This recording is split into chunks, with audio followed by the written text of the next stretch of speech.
السلام عليكم ورحمة الله تعالى وبركاته، مشاهدينا الكرام، مرحبا بكم معنا في حلقة جديدة من قناة الشيف عبد الحق. إن شاء الله في هذه الحلقة سوف أقدم لكم وصفة الفطائر مالحين، كيجيو غزالين بزاف ولذاذ لذاذ بالكفتة والفخوماج حمر محكوك في الوجه ديالهم، كيجيو غزالين بزاف ورائعين. إذا خليكم معنا باش تشاهدوا الوصفة. إذا على بركة الله مشاهدينا الكرام، بالنسبة للمقادير غادي نحتاجو لواحد جوج ديال الحبات ديال البصل يكونوا من الحجم الكبير. ايضا غادي نحتاجو لواحد جوج ديال الحبات ديال الفلفل الاخضر او الفلفله الخضراء اللي غادي ان شاء الله غادي نقطعوها رقيقه. هنا غنحتاجو لحبه واحده من الفلفل الاحمر اللي كتلاحظوا معنا، من الاحسن نختاروا حبات كبار باش تبارك الله كيعطيو. هنايا عندنا حبه من الفلفل الاحمر كتلاحظوا معنا كيكونوا من النوع الكبير. ايضا هنا عندنا واحد 3 ملاعق كبيره ديال القزبور المعدنوس. هنا عندنا واحد 150 غرام ديال الكفته. عندنا باش نصوبو العجين عندنا هنا كاس لارض ديال الزيت النباتية، زائد جوج لايف ديال الدقيق من النوع الممتاز. ايضا هنا عندنا واحد 100 غرام ديال الجبن الاحمر مبشور اللي ان شاء الله غادي نوضعوه في الوجه ديالهم ملي غيوجدوا. هنا عندنا واحد 3 ديال التويمات محكوكين. وبالنسبة للعطرية غادي نحتاجو هنا واحد نصف ملعقة صغيرة من الملح، هنايا نصف ملعقة صغيرة من الكمون، ملعقة كاملة من الفلفل الأحمر، نصف ملعقة صغيرة من الفلفل الأسود، ونصف ملعقة صغيرة من الخرقوم. إذا على بركة الله الآن سوف نمر لمرحلة التحضيرات. إذا على بركة الله مشاهدي الكرام، المرحلة المولية غادي ناخدو هاد الفلفلة الخضراء كاملة وغادي نقطعوها إلى شرائح صغيرة جدا. وأيضا غادي ناخدو داك الفلفلة الحمراء والبصل، غادي ناخدو هاد الآلة ديال التقطيع على هاد الشكل، وغادي نبداو نقطعوها على هاد الشكل هذا حتى تصبح لينا رقيقة بزاف، تصبح رقيقة رقيقة رقيقة، ونقطعو حتى ترقق لينا كاملة. إذا ندوزو البصلة والفلفلة الحمراء والفلفلة الصفراء والفلفلة الخضراء نقطعو مرقق ونلتقي بعد قليل. إذا مشاهدينا الكرام كي كتلاحظوا معنا بعد ما قطعنا الفلفلة الحمراء رقيقة كي كتلاحظوا معنا كتجينا على هذا الشكل، كتجي رقيقة بزاف. أيضا الفلفلة الخضراء كتلاحظوا معنا كتجي رقيقة. البصل شوفوا تبارك الله شحال عطانا، تبارك الله الخير والبركة، هادو غير جوج حبات. إذا مباشرة الآن غادي ندوزو باش نحمرو هادشي كامل، يبقوا معايا. إذا كناخدو مقيلة بحال هكا، غادي نديرو فيها واحد شوية ديال الزويتة بحال هكا، غادي نضيفو البصل ديالنا بسم الله على هاد الشكل،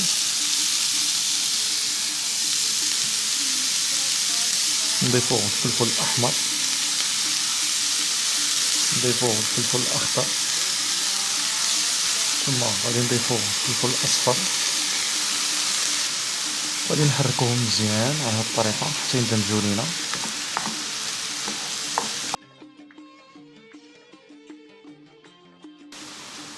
ثم غادي نغطيو هاد الفلفله ديالنا على هذا الشكل، نخليوها حتى تحمر لينا مزيان وداك البصيله طيح لينا ما تبقاش بهذا الحجم هذا، ونلتقي بعد قليل.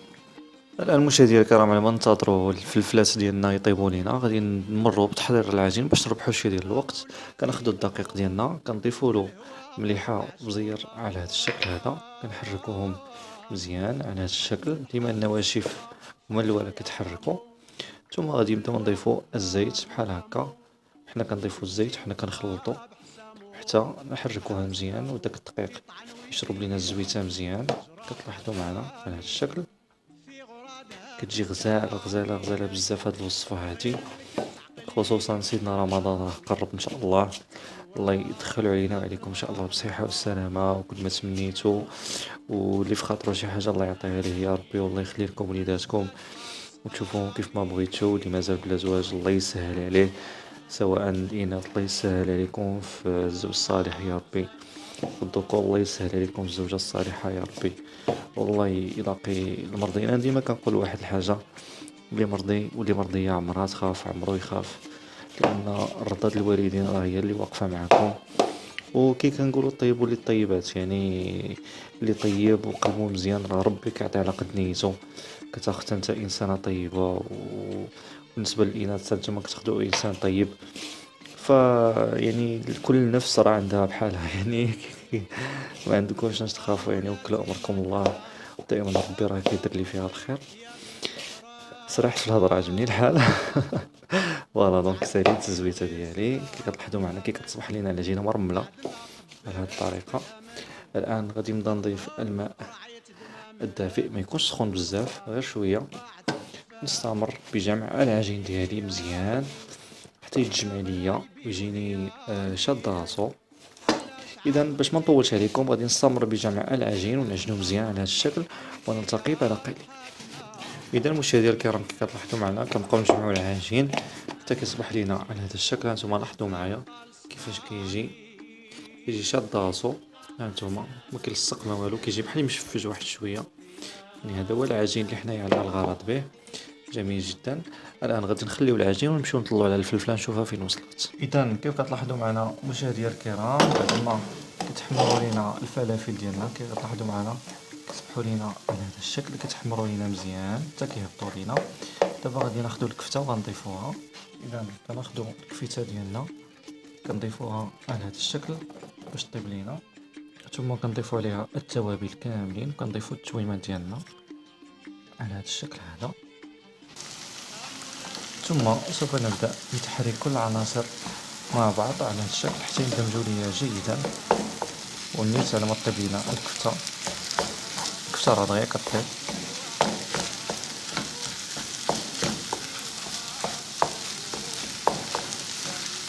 اذا غادي نستمر بهذه الطريقه حتى يطيبوا ليا ونلتقي بعد قليل.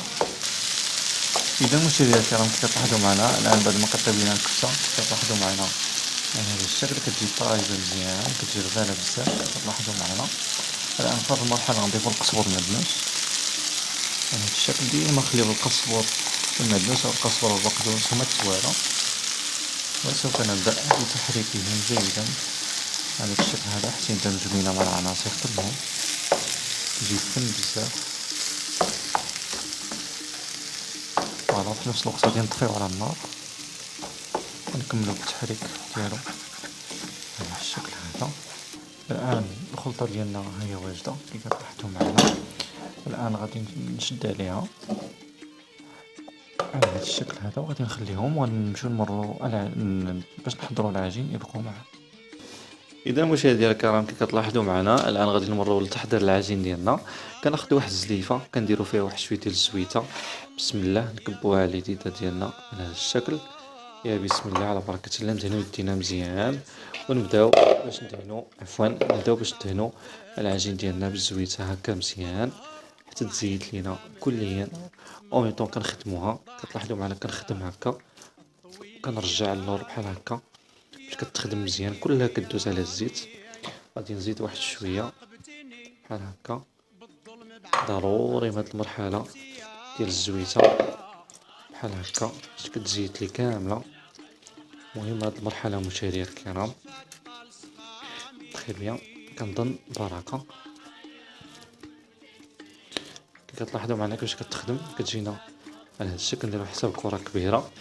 دابا غادي نبداو ناخذ كويرات صغارين بحال هذا الشكل هذا بحال هكا. ميكونوش كبار بزاف نخدموهم مزيان. هانتوما كتلاحظوا معنا بحال هذا الشكل هذا. غادي ناخذ طبق الفرن غنديرو فيه ورق الزبده غادي نبداو نحطوهم على هذا الشكل. اذا غادي نكمل الكويرات ديالي على هذا الشكل. دائما ما يكونوش كبارين بزاف وحاولوا توضعوا غير 3 في العرض وشي 4 في الطول باش حيت غادي نصايبوا لهم واحد اللعيبه باش نلقاو البلاصه تكفينا البلاصه. اذا غادي نستمر باعداد الكويرات ديالي ونلتقي بعد قليل لاتمام الوصفه. اذا كيف كتلاحظوا معنا مشاهدينا الكرام انا دابا راني ساليت من التكوير ديالهم. كتلاحظوا معنا كيجيونا على هذا الشكل. دابا المرحله المواليه غادي ناخذوا غير الصبيع ديالنا بحال هكا لو بوس غادي نبركو على هذا الشكل هذا. لاحظوا معنا باش غادي بحال اللي غنديروا واحد المكان فين غادي نوضعوا الحشوه ديالنا. كتلاحظوا معنا نقادوها مزيان على هذا الشكل. كان عندكم داك المهراز ديال البلاستيك الا عرفتيوه راسو هكا مدور كلكم تضغطوا عليه وتخرج لكم الحشوه او العجينه بحال هكا دايره مقاده. ما كان شيء كتخدموا غير بالصبيعات ديالكم بحال هكا. تلاحظوا معنا باش كنخليو بلاصه الحشوه في نفس الوقت العجين ديالنا كيجينا داير. كتلاحظوا معنا على هذا الشكل. كتلاحظوا معنا مشاهدينا الكرام على هذه الطريقه هذه. اذا غادي نستمر بتحضير العجين ديالي كامل دغيا ونلتقي بعد قليل. اذا مشاهدينا الكرام كي كتلاحظوا معنا كيفاش كيصبحوا لينا العجين ديالنا على هذه الطريقه هذه. دابا غادي ناخذوا واحد البيضه كتلاحظوا معنا كنديروا على هذا الشكل، وغادي نقوموا بالتطريب ديالها جيدا على هذا الشكل فوخشيطه او فوخشيط. تري بيان على هذه الطريقه هذه. وغادي ناخذوا من بعد واحد الشيته ديال المطبخ بحال هذه كتلاحظوا معنا، وغادي نضغطها مزيان في البيضه ديالنا، وغادي نبدا ندهن العجين ديالي على هذا الشكل هذا، ونركز على الجوانب خصوصا لان الداخل يعني بلوز او موان معنا غلط فيه، ميت غيكون فيه الحشوه، باش ان شاء الله غادي نكملوهم وندخلوهم الفران يطيبوا لينا، وعاد ان شاء الله باش غادي نعمروهم بالحشوه ديالنا ونديروا الفرماج فوندو. اذا نستمر بتوزيع البيضه ليهم على هذا الشكل هذا بالجوانب خصوصا، ونلتقي بعد قليل. اذا كيف كتلاحظوا معنا مشاهدي الكرام، الان بعد ما انتهينا من وضع البيض في الجنيبات خصوصا ركزنا عليهم، غادي ندخلهم الفران واحد 20 دقيقه يتحمروا لينا على درجه حراره 180 درجه، ونلتقي بعد قليل ان شاء الله من يوجدوا لينا. اذا مشاهدي الكرام كي كتلاحظوا معنا بعد ما كيتحمروا لينا هاد لي فون ديالنا على هاد الشكل هذا، غادي نحطوهم جانبا على هاد الطريقه، يردوا البال راه كيكونوا سخانين بزاف. في نفس الوقت العماره ديالنا هي حدانا، الجبن الاحمر المبشور هو حدانا. دابا غادي ناخذ غير واحد المعلقه على هاد الشكل هذا، غادي نبدا نعمر هاد لي فون ديالي على هاد الشكل هذا، كيجيو فنين فنين فنين بزاف بزاف بزاف منعاود ليكمش. اذا غادي نستمر على هاد الطريقه هذه بالتعمار ديالهم. انا غادي نوريكم غير الفرomاج صافي باش نكملهم كاملين باش ما نطولش عليكم. كنديروا الفرomاج بحال هكا في الوسط، كتلاحظوا انا غادي نقرب الكاميرا باش تشوفوا اكثر.